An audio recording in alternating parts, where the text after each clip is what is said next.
I like doing things gracefully. I'm into the carve, into fluidity. So even back 40 years ago when I was skating at the skate park, I was into finding a line.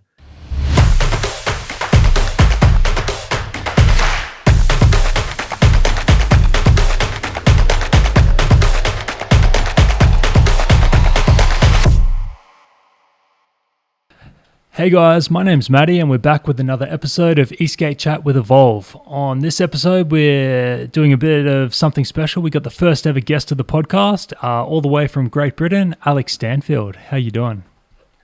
Very well. Thanks, Matty, for that introduction. Great to be with you. No worries.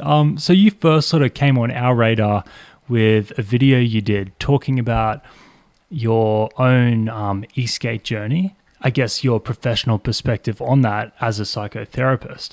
So I think that's sort of what we want to talk about in today's podcast. But before we jump into that, how about you give us a bit of a backstory on your own experiences with board sports, skateboarding, and then how you got into eSKATE and that whole progression. Okay, yeah, sure. So I started skateboarding in 1978 when I was a student at Bristol University. So in those days, I was already fairly old to be into skateboarding. Most of the people around me were teenagers, and I was in my young 20s. I absolutely loved it. I just got hooked. And in fact, in my final year, I can remember when I should have been revising, I was taking myself off down to the local skate park, Dean Lane skate park in Bristol, and getting healthy. My excuse was that if I felt fit, then I'd be better for my exams. But then, I mean, that was a long time ago. I was into skateboarding, but I never got into snowboarding or any other board sports. And in fact, a few years later, I had kids and all sorts of things, life gets in the way, as they say.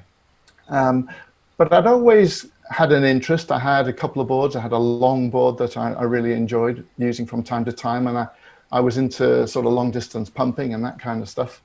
And then a friend of mine, I'm a key musician as well, and Will, a bass player who I've done some gigs with, he's into skateboarding. And he told me that you can now get the original red Kryptonics that came out in the late 70s. Now, those are they were the first really good urethane wheels.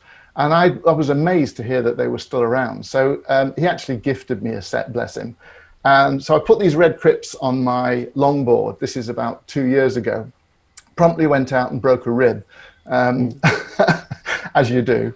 But that got me back into it. And then I started hearing that there were these electric boards that you could get hold of. And I started doing a little bit of research and then found the brand that, the best brand, Evolve. At that time, a year ago, Black Friday, I think it was, I bought my first GTR. And it's just been absolutely insane. It's just been the best fun ever. Especially when you live somewhere like I do, which is pretty flat. It's rural, sort of English countryside. There's no real obvious places to skate with gravity, but e-skating is fantastic. So yeah, I don't know if that's my journey in a nutshell. Yeah, that's pretty cool. If you don't mind me asking, how old were you when you bought your first e-board? Well, that was just over a year ago. So I'm now 64. So that was when I was 63. Yeah. Yeah, awesome. I think that sort of a lot of guys around your age, maybe 50s, very much get into eSKATE as a way of revisiting a time in their life previously and sort of rediscover that again through eSKATE. It's a bit more of a, I guess, user-friendly way of doing it. Yeah, and also one of the things, I know it sounds a bit crazy and maybe not very rad, but I like the fact that they have brakes. Oh, yes. When I'm on my longboard and I'm going down a long hill and there's, a dog walker who's not, maybe they've got headphones on and maybe they're not looking where they're going. If they've only got to step out in front of you, there's nothing you can do on a board. You have to bail or you have to collide. But to have brakes, that meant, actually I could do this more safely than I could on a regular board. Yeah. And do you ride predominantly on AT or street? I've got both. I've got the 2-in-1. I love the feel of the street, but the tracks around here mean that I ride AT almost all the time. Yeah, that's for sure. Street is at home on smooth bitumen, a nice concrete car park or something like that. And as soon as the weather gets a bit drier, I'm determined to learn to slide the thing. I haven't been able to slide it yet, but it's too wet and damp at the minute. Yeah, okay. I want to see that. So we'll stay tuned. Check back in here and we'll post a video. So can you give us a recap of sort of what you do professionally? Sure. Yeah. So I've done lots of things in my life. I've always prioritized doing things that have meaning and fun over making money. But 16 years ago, well, no, let's go back further. 22 years ago, I became quite depressed. I got divorced. I went through a difficult time. I was living on it was a beautiful place to live. I was living on a narrowboat with no running water, very basic facilities. You know, the water was on a tap on the bank. And I became quite profoundly depressed for a while. And it shocked me because it stopped me in my tracks. I didn't know about depression, and I didn't realize what being depressed was like until it happened to me. And I suddenly, because I've always lived on my wits and I've always chopped and changed and I've done things based on my brain, not on my physical strength in my working life.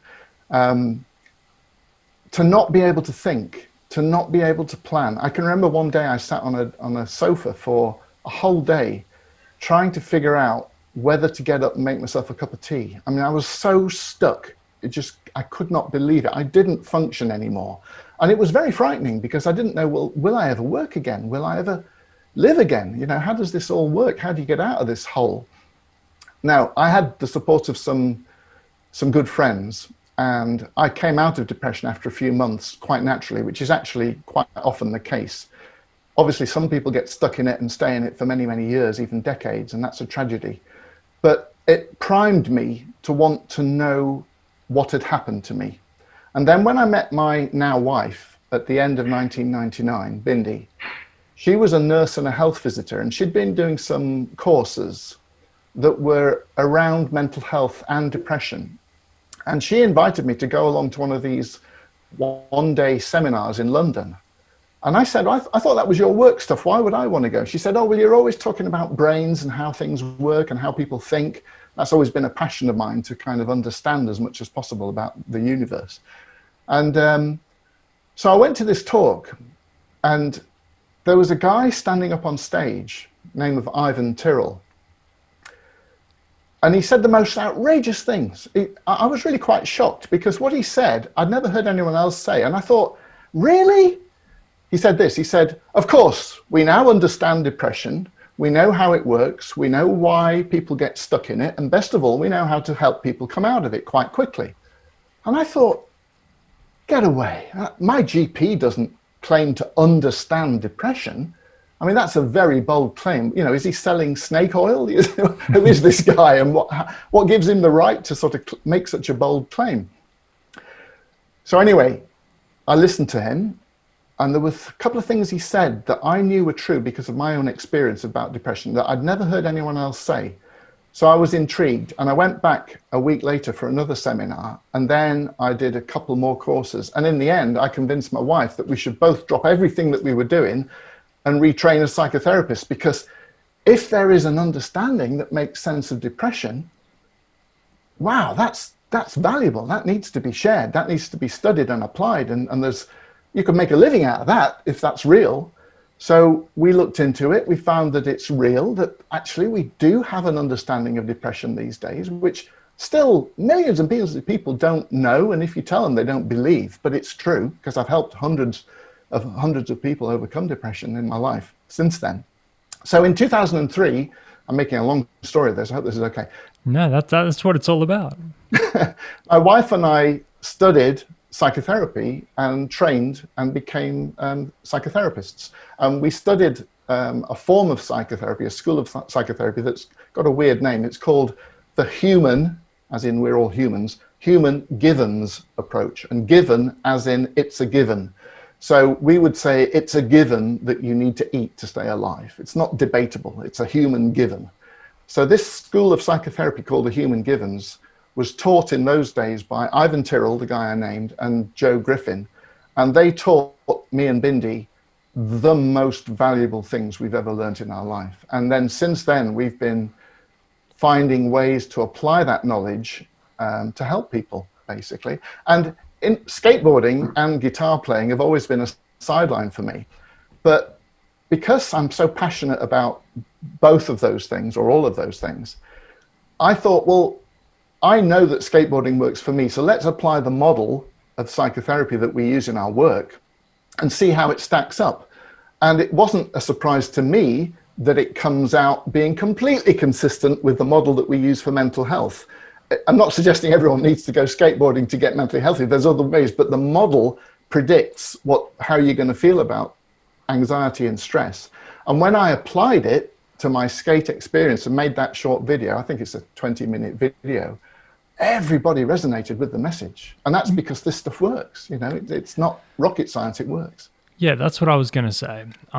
It definitely resonated with a lot of people. You saw the comments section blew up. A lot of people were saying, hey, no one's ever said this before, but this is how I feel. eSKATE is, a lot of people in eSKATE aren't traditional skateboarders, so they don't correlate themselves with skateboarding being a beneficial thing. They're new to it, and it might be one of the few things in their life nowadays that they do have an escape from whatever they're doing, or they are able to use it as a sense of balance. The video itself, so you call it the needs model of well-being, is that right? And it's essentially sort of 12 things that are necessary to have in your life in order to have a state of well-being. Yeah, and they're sort of so obvious that most people don't give it any conscious attention. So even the needs model of well-being is about stripping it back to the basics and saying, what does it mean to be alive? What do we need in order to stay alive, really? And because the needs model is one of the fundamental ideas that underpin this human givens approach. It's only one. There are other ideas that are really important in there as well. Understanding depression is one of them, but the needs model relates to that. But because this model is so powerful and so relevant to people, you know, when we share it with our clients, they go, oh, wow, I'd never thought of it like that. Yeah, I get that. They come alive when you start talking about it. So one of the things that Bindi and I did a few years back is we commissioned my daughter, who is an illustrator, to create a set of images to represent those 12 needs, the innate needs, things like food, attention, security, control, community, the things that we need in order to feel good about life. And she produced these wonderful images, which we made into a set of cards. So I've got some here. And we just started publishing these and selling them online from our website, really as a tool for other psychotherapists and counselors and mentors and educators to use in their work. And now our focus of our work is more on that online business than it is on our one-to-one psychotherapy. We're trying to kind of reach more people and make a bigger impact in the world. But those are the cards that represent those 12 things. So yeah, you're right. Yeah, we'll link the actual video down below. Us as Evolve obviously recommend people should go check it out because it's great to see. Without diving in and pulling each one apart like you do in the video, can you just sort of run through a couple of them briefly so people get an understanding? So let's talk about movement. So we have a need for movement. Now, a lot of people who are struggling with anxiety or depression, they're stagnant. They're stuck. They're not moving at all. So the word movement can mean lots of different things. We know from scientific research that getting out and getting exercise is good. It's as good as taking SSRIs like Prozac, sertraline, you know, all of the antidepressant drugs that they want us to take. Getting out and getting some fresh air and getting your body moving is as good as anything else for coming out of depression. But what's interesting about movement is that obviously skateboarding is all about movement. You know, you're navigating across the surface of the planet just by shifting your weight around on a board. There's no steering wheel. It's all about how you move your body. But movement also means having a change of scenery. Sometimes, with lockdown and everything, I don't know how you've been affected over there, but here you go a bit kind of stir crazy after a while, just the same four walls. So getting out and moving and having a change of scenery is just as important as getting your heart going and your lungs going by working out or walking or swimming or cycling or dancing or doing any of the traditional movement things. But when we don't move, it affects the way we think, and it makes us stagnant. And the reason we have a brain is because as animals, we need to move about. So we have an innate need for movement. So that's just one of the 12, and it's relevant to skateboarding. But I think when I ran through them in the video, I think all but food and drink, I think, were relevant to that experience of being on a skateboard. The most important thing, I think, is attention. When you're on a board, you've got to pay attention if you want to stay on it. And that means that you are focused and you're concentrated. And in that sense, you're mindful. So, people talk about mindfulness being good for depression or good for mental health and stuff. Well, being in a state where you're actually placing your attention on one thing, as long as it's not negative rumination or thinking about all the things that went wrong in your life, if you're actually busy and doing something mindfully, it takes your worries away. It switches off all of the concerns of the day. So it's no surprise that it works. So there's a couple: movement, attention. The others are things like security, emotional connection. Community is a big one. I mean, Evolve's got such a fantastic supportive community. I ask a question on one of the forums, you get an answer within a few minutes. And so we have a need to be connected with other people. And again, during lockdown, we do that through social media as much as we do face-to-face. So yeah, needs model of well-being is a cool way to start to reduce anxiety and stress. Yeah, what I love about it is all these things, like you said, they are sort of obvious, but it's until I heard you explaining it in this sort of unique perspective of it, you don't think about it like that. So even if you're not looking at it from a perspective of, hey, I need a reason to get over depression, it's very interesting to listen to it, to understand why you like doing this sport or why you like doing it. It's like, oh yeah, this is affecting me positively for all of these reasons. And for me, I really enjoyed it. And different people need different things at different times. We don't all need I'm talking about the need for community and saying what a strong community the eSKATE, especially in the UK scene is. There's been so many group rides and so many, the kart days that Evolve put down in Maidenhead, actually met Jeff at one of those. Fantastic community events. But we also have a need for privacy. And that means a time out from being busy and connected to people. And we need to have time for reflection. Now, when you're in the world of e-skating on your own, on a board out there, on some path in the middle of nowhere, it's fantastic for just having that privacy, that time for personal reflection, that getting away from all of the rough and tumble of the world. So community and privacy, you can't get them met at the same time, but they're both important at different times. So it's about getting the balance of these needs right. But if you start looking at the world through the needs spectacles, is somehow I say, you don't have to use it all the time, but if you start to look at situations from the perspective of asking the question, which of my needs are getting met? So now, you and I are talking now. I'm getting my need for giving and receiving attention met. I'm getting my need for respect met. I'm talking to, to the people who manufacture my board. That's a big deal for me. So when you look at a situation from which needs are getting met, it makes sense. It just makes sense. Yeah, awesome. Another thing you talked about in your video, which was super cool, was for you, it's not all about the need for speed. And that resonates with a lot of people as well, because the essence of Evolve is not necessarily speed, it's the feeling of the ride. Jeff, that's interesting. I kind of sometimes feel I'm the only one.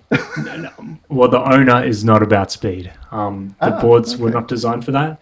He loves that carve. He loves feeling the movement of the board hooking around a corner. He very rarely will ride at top speed because that's not where he finds the enjoyment in the ride. And the boards itself, they're designed to do that carve and feel like that and have the right power to do that. you spoke a lot about, you set yourself challenges as well. Can you sort of talk about that a little bit and let people know what you do with the boards? Almost everybody I meet is it more into speed than me. I went on a ride with some friends locally the other day, and it was nighttime. Now they know their roads, they know their streets. I've never been there. So I wasn't sure what the surface was like and whether it was gravelly or potholy or whatever. It was dark. And although I've got lights on my board, if you're traveling at, 20, 25K in the dark, and they just shot off into the distance, I'm thinking, my God, I'm not going to be able to keep up with it.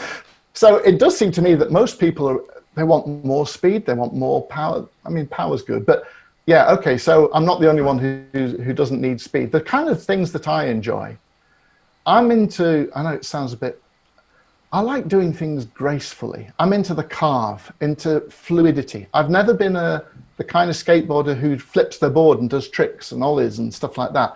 I've always seen it as a vehicle. It's a way of covering ground for me. So even back 40 years ago when I was skating at the skate park, I was into finding a line. I was into doing things. Yeah, I'd like to slide it. I rode bowls and things, and I could do front side, backside kick turns and stuff. But I was never into flipping the board or being tricksy with just turning it over or doing fancy tricks. I wanted to cover terrain, and I wanted to do it smoothly and gracefully. So the kind of challenges I set myself are, I mean, recently I've been practicing really tight turns, and I've got my bushings quite loose at the minute, probably too loose, because I'm kind of like into just how tight a donut can you do, and stay on it. So I'll do silly things like, can I get from this town to the next town without getting off my board? I did a fantastic ride last January from the center of the city of Bristol to the center of the city of Bath. Now, I can't remember how many miles it is, but it was the full range of my board. I was on 0% as I got to the station in Bath to get the train home. And it was, you never know if you're going to make it till you commit. You don't know how it's going to go. But I did discover, I have got a golf cart battery, which I know it's not a very electrically efficient thing to do, but I can recharge my board from my golf cart battery that I carry in my rucksack. So it gives me 25% extra. Maybe you should just get a second battery. Well, maybe I should. It'll give you a little further range. But things like that, it's like, can you get from this city to that city? I also set challenges like, can I get from A to B on the canal towpath? Because I don't know what the path's like until you get there. Sometimes they're muddy, sometimes they're gravelly, sometimes they're very up and down. If I'm riding through my local town, I'll say, well, can I get from here to the canal without stepping off the board? So for instance, when you have to cross a road, I'm respectful of traffic. I play safe. I don't like riding on the road very much. It's not legal anyway. But I will, if there's a load of traffic coming and I can't cross the road, I'll take a diversion and like do a little loop round and come back, hopefully when there's less traffic. So I see if I can sort of stay on the board all the time without stepping off. It's a silly thing. It's like kids trying to not step on the cracks in the pavement, but it's just fun. It's just fun. So I'll set myself all sorts of little challenges. Can I get from here to there? Can I ride this particular track? There's a muddy track through a wood that I rode recently that was on the limit of what was rideable. I tried to ride along by the White Horse up on the Downs near Westbury the other day. And it's a bumpy, stony track that's full of chalk dust. It's all white, chalky stones. That was too much. Just after 6 miles of this, it was like, actually, this isn't really fun. So yeah, you have to try things. I think a lot of people use the boards in different ways. I obviously see it a lot because I'm on the social media most days, every day. Outside of COVID, we also fly around and we do group rides all over the world. And you see different communities sort of develop out in different ways. For instance, some groups, some towns, they'll all be into speed. And then over here, there'll be another niche, and these guys love sliding. And that's what they do. They don't even go for a ride. They only go to a car park and just do slides. Some other groups are into dancing, and they like sort of dance on the boards. So yeah, there's definitely a lot of different ways to ride the boards. There's a guy, I don't know who he is. I just see him locally when I walk my dog, a customer, and he rides down the beach path, and you see he just carves, and then does 2 circles, and then keeps going, carve, 2 circles. So he's just by himself in his element, doing a similar thing, I guess, to what you're talking about. I don't know why he's doing it, but that's the way he loves riding. But he likes it, and that's that's sort of the cool part about it all. Yeah, yeah. I mean, when I was a kid, there was a Jerry Anderson series on the telly, Fireball XL5. It was a puppet series, but it was a space puppet series, and they had these like motor scooters, but they hovered, so hover jets. And it was always like, well, when are we going to get the hover jets? You know, that we've been promised hover jets in our lifetime, and now we've got the evolved board, and I mean, it's the closest thing you can get to a hover jet, really. It takes you everywhere, it does the same. All right, it's on the ground, not off the ground, but yeah, it's that childhood dream of just being able to go places with no expenditure of personal energy. It's amazing. It's such a thrill. Do you remember the first time you rode a board? Did you purchase it before riding one? My GTR?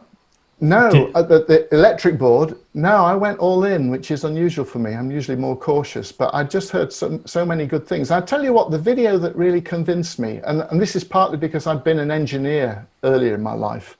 I studied electronics originally at university, and I worked in engineering for many years and then in software.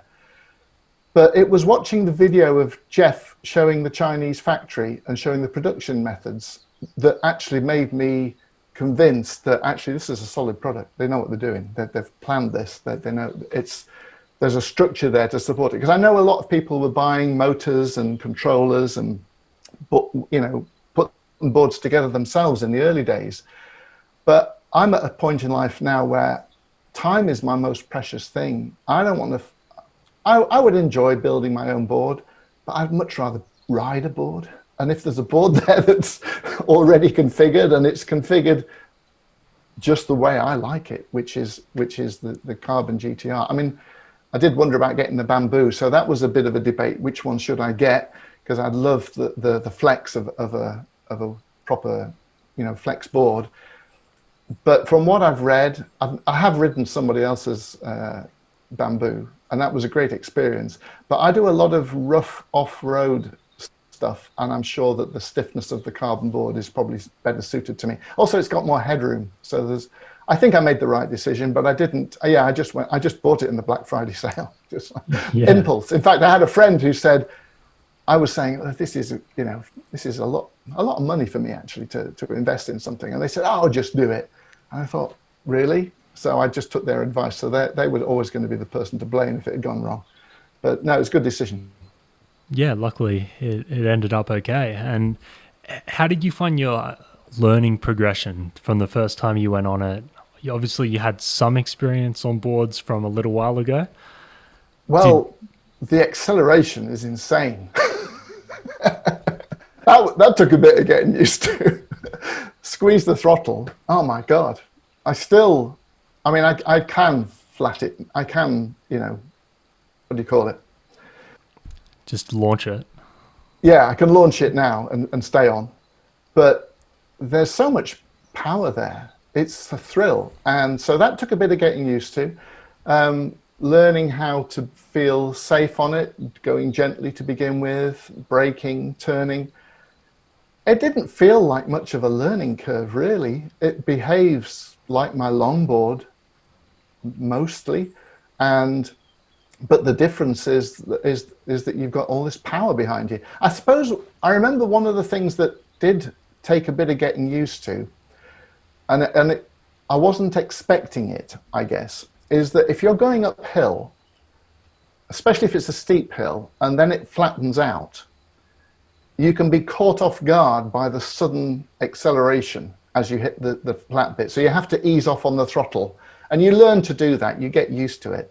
But, I'll go up there's a very steep bridge over a canal near where I live, and it's almost 1 in 3, 1 in 4 up the hill. And the Evolve will eat it up, no problem. I'll get up the hill. but you've got to remember to ease off when you get to the top, otherwise the board's going off without you. So little things like that you get used to, but you just try pushing it a little bit more each time until, so you stay within your comfort zone, but you extend your ability. I think the thing that I couldn't do when I first started easily is I couldn't do a U-turn in the street confidently, both backside and front side. And what I discovered is that it helps to go into a tight turn with a bit of velocity, but also you've got to be ready to give it some throttle in the middle of the turn, because it helps you keep your balance coming out of the turn. And the more that you use your throttle when you're turning rather than just using your weight, it seems just to work better. And that was something I had to learn. But then I'll go out in the street and I'll practice that for half an hour, you know. Definitely good point. Consistent on the throttle and keeping the weight over the side of the board. People, if you either get jerky on the trigger and you're on off, it's going to throw you off balance. Or if you're too scared of leaning over and you're up and down, it's also going to throw you. So the fluidity in the movement, that's what feels good. Yeah, it does feel good. It feels fantastic when you get it right. You know, you come out of the turn with a bit of power, and the board just kind of rights itself under you automatically. It's amazing. It's an amazing piece of technology. Wait until you get those slides down. They're a whole different sort of feeling. And sort of on that note, and it'll probably finish us off, you spoke in your video a bit about your relationship with safety gear. Yeah. Do you want to touch on that for all our viewers that might need to know? Yeah, sure. So I'm 64. I've said in the video I don't bounce so well as I did when I was a kid. Falling at speed hurts, and you can break things. And I feel at this point I want to be safe, so I wear full safety gear. I think I say in my video that my brother is in the USA, and he's a keen motorcyclist, and he taught me something that he calls ATGAT, which stands for all the gear all the time. And it's just a rule that I've made for myself, is that I don't ride without safety gear. And the reason I have it as a black and white rule is because I know from my own experience that it's that quick trip down to the post box on the board where you just jump on it and you think, what the hell, I'm only going for 300 yards. I'll just go at the end of the street and back. It's those times when you're most vulnerable, when you least expect to have an accident. Now, my stepdaughter had a brain injury in 2007, and it was a life-changing event for her. And she was on a bicycle, and having been through, she was in a coma for 2 weeks. And what you don't know about when someone is in a coma, what they don't tell you on the telly is that during that 2 week time, you have no idea if they're ever coming out of that coma. You don't know. You don't know what somebody will be like when they come out, if they come out. It's a very shocking experience to go through. And I was there with my wife, her mum, in 2007. And I know that, you know, you can kill someone with a single punch to the head. People don't know that. People who like fighting, you know, I think brains are fragile. So I always wear a full face helmet. I haven't had to test it, I'm happy to say, but I always wear it. I always wear wrist guards and knee pads and elbow pads and gloves, because I'm a guitar player. I don't like cutting my hands. Yeah, it's just a rule I have. It's a bit of a faff, because it means that even on a sunny day, it takes 5 minutes to get togged up even for a short ride. And that's the price you pay. But then, you know, I've fallen off my board at top speed once, and it was not something I want to repeat again. It was my own fault, but it's not something I want to repeat again. So I have this rule, which is that I don't go out unless I'm togged up. It's, you know, that thing is as fast and as powerful as a motorcycle. So why wouldn't I dress as a motorcyclist? I actually wear leathers. I wear leather trousers because I don't like losing skin either. But I'm a bit of a wuss. No, like, that's fair enough. At Evolve, we say bare minimum is always a helmet, because things can go wrong so quickly. It doesn't take much at all. So yeah, we definitely think. you shouldn't even step foot on it without a helmet. And then from there on, sort of judge how safe you want to be. But protect that. Skin might come back, breaks, whatever, but protect your head at the minimum. And then, yeah, dress for the slide, not for the ride is another one.